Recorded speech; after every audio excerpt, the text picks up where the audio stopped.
রোজ আদলের সময় আল্লাহ পাক ইয়ে নিলেন, সবাই থেকে সাক্ষী নিলেন, আলাস্তু বিরব্বিকুম, আমি কি তোমাদের রবতালা না? সবাই বললেন কলু বালা, হ্যাঁ আপনি আমাদের রবতালা।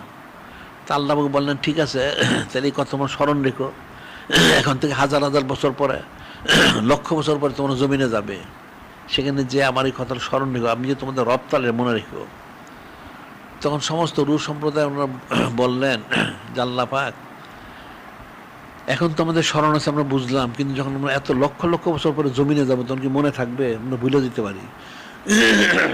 তখন আল্লাহ পাক বললেন ঠিক আছে, তাই আমি স্মরণ করার জন্য আমি যুগে যুগে নবী রসুল পাঠাবো, যুগে যুগে নবী রসুল যাবেন, ওনারা গিয়ে তোমাদের স্মরণ করাই দিবেন। আচ্ছা ঠিক আছে।